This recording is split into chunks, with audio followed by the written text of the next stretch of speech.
Bonjour. Le 15 février, nous pouvons faire mémoire de Saint Claude la Colombière.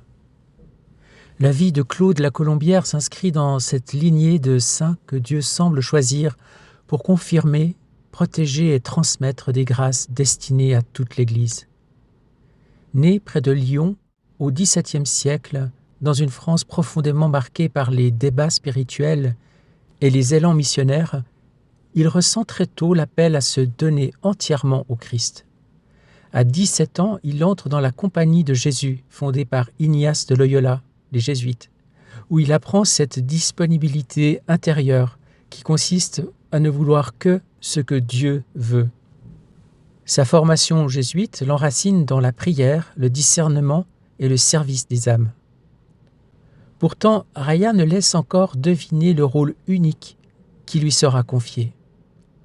C'est à Paray-le-Monial que sa mission prendra une dimension universelle.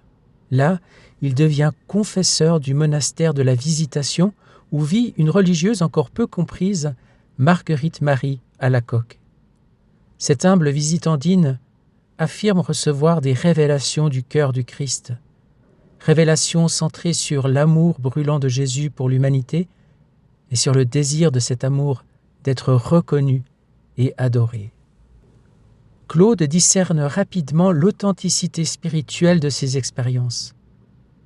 Non par enthousiasme naïf, mais par cette prudence surnaturelle qui caractérise les grands directeurs d'âme, il devient alors pour Marguerite Marie un soutien décisif, celui que le Christ lui avait promis intérieurement. Par lui, la dévotion au Sacré-Cœur, qui semblait devoir rester cachée dans la vie d'un cloître, commence à se répandre dans l'Église. Cette mission ne fut pas triomphale extérieurement. Claude est envoyé en Angleterre comme prédicateur auprès de la duchesse d'York, dans un contexte politique et religieux extrêmement tendu. Accusé injustement, emprisonné, puis expulsé, il connaît l'épreuve de la calomnie et de la maladie.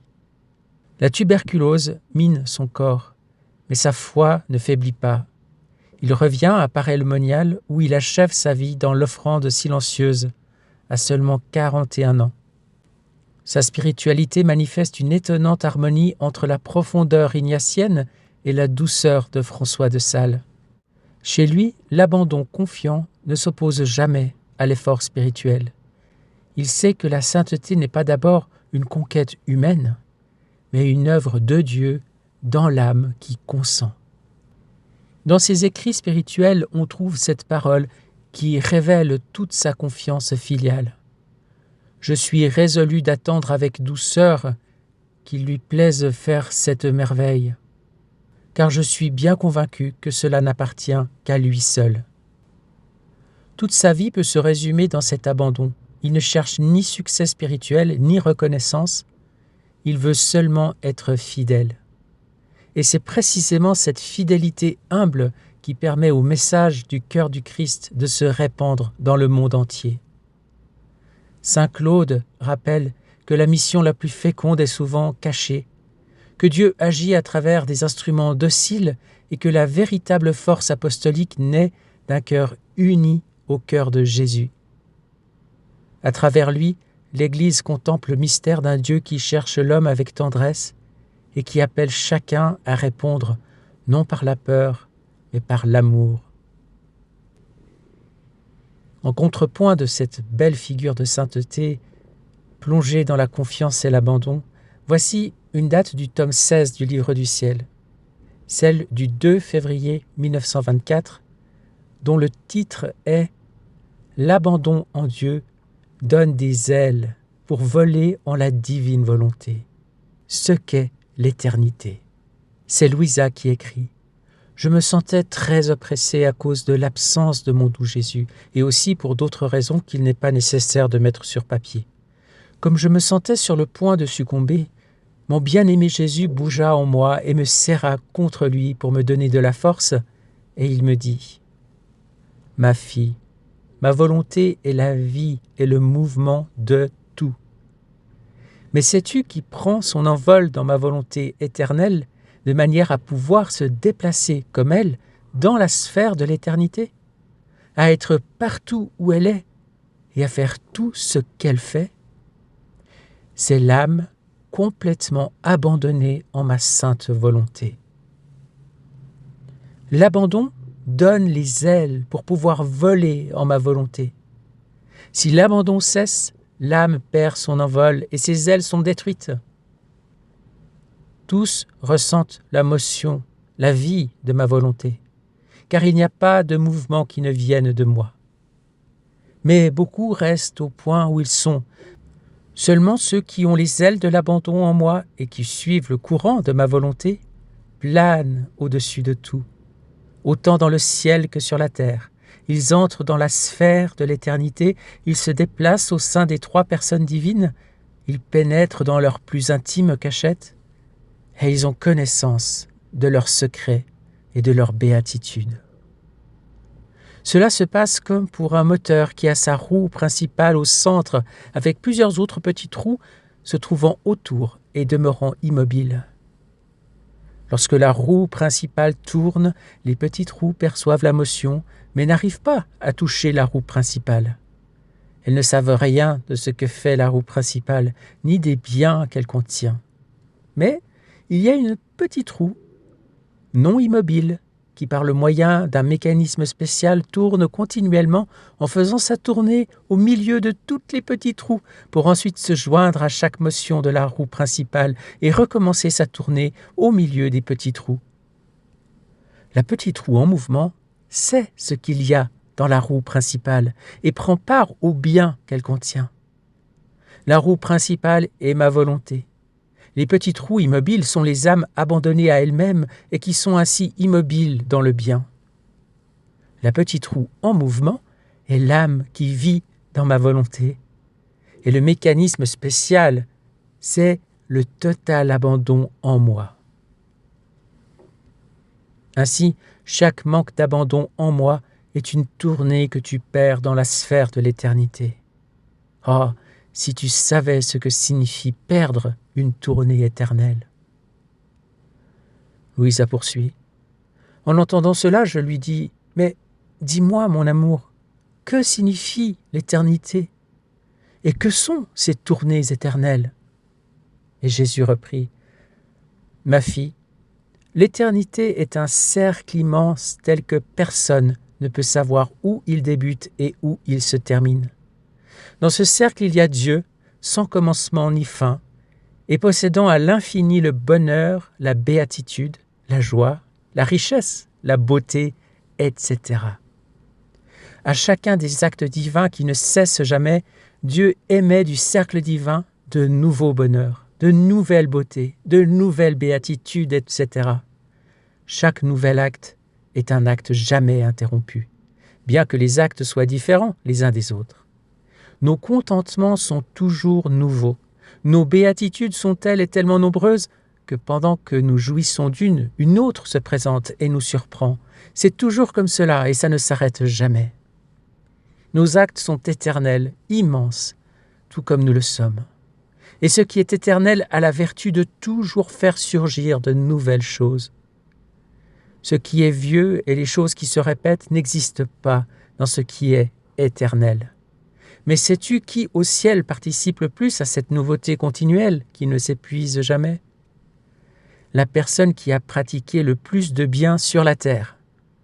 Ce bien est comme la semence qui lui apporte la connaissance des béatitudes, des joies, de la beauté, de l'amour, de la bonté, etc. Suivant le bien qu'elle a pratiqué sur la terre, en harmonie avec nos diverses béatitudes, elle s'approche de nous et se remplit à grosses gorgées de cette béatitude dont elle porte la semence, au point de déborder. Elle participe à tout ce que le cercle d'éternité comporte, et l'on est rempli en accord avec les semences acquises sur terre. Cela arrive comme à quelqu'un qui a appris la musique, ou un métier, ou une science. Lorsque la musique est jouée, plusieurs écoutent et prennent plaisir. Mais qui comprend, ressent toutes ces notes de joie ou de tristesse envahir son intelligence et descendre dans son cœur? Qui se sent tout pénétré par les scènes que cette musique évoque? Celui qui a étudié, qui a travaillé dur pour apprendre. Les autres prennent plaisir, mais ne comprennent pas. Leur plaisir est dans ce qui résonne à leurs oreilles, mais leur intérieur reste vide. Il en va ainsi pour celui qui a étudié les sciences. Qui en profite le plus? Est-ce celui qui a étudié et appliqué son intelligence à bien comprendre, ou celui qui n'a fait que regarder? Celui qui a étudié peut en tirer un juste profit. Il peut occuper différents postes, tandis que l'autre peut seulement se contenter de voir des choses concernant les sciences. Et il en va ainsi pour toutes les autres choses. Si cela est vrai pour les choses de la terre, cela est encore plus pour celles du ciel, où la justice pèse avec des balances d'amour toutes les petites bonnes actions faites par la créature, auxquelles elle accorde un bonheur sans fin, la joie et la beauté. Et qu'est-ce que ce sera alors pour l'âme qui a vécu dans ma volonté, où se trouvent toutes ses actions comme une semence éternelle et divine?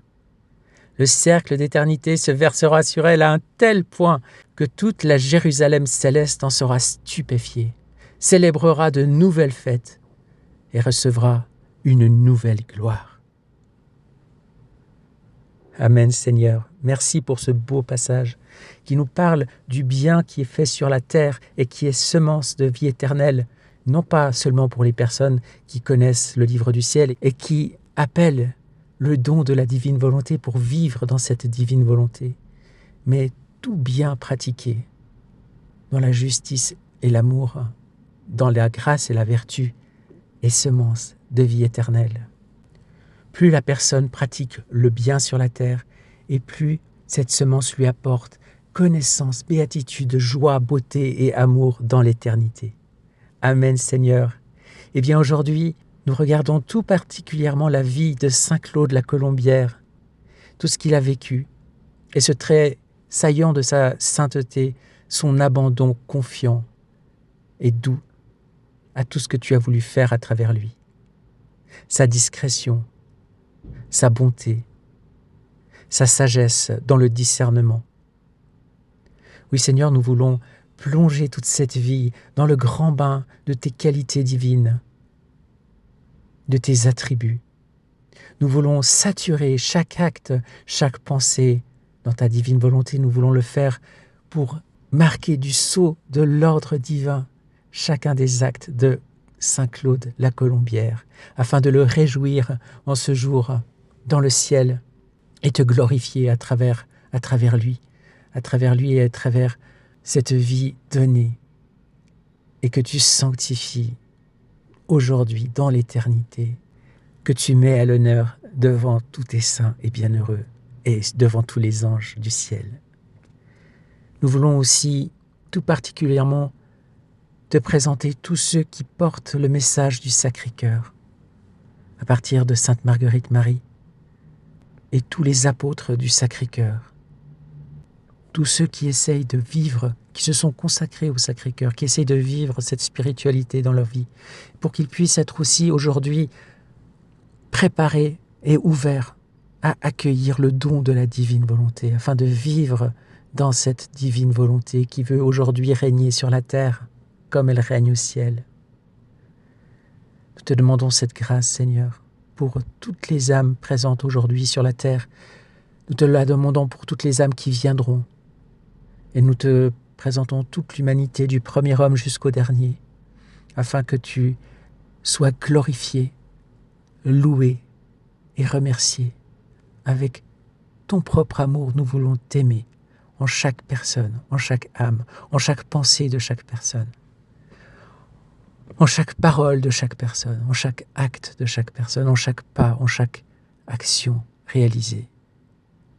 Oui, Seigneur, nous te bénissons, nous te louons, et nous te demandons que ton règne vienne. Viens régner sur la terre, viens régner dans nos âmes. Sois béni et magnifié en ce jour. Amen. Garde-nous en ce jour avec toi. Donne-nous la grâce d'un saint abandon et d'une souvenance de ta présence afin de t'offrir chacun de nos actes dans ta divine volonté en ce jour. Amen. Fiat. Bonne journée et à bientôt.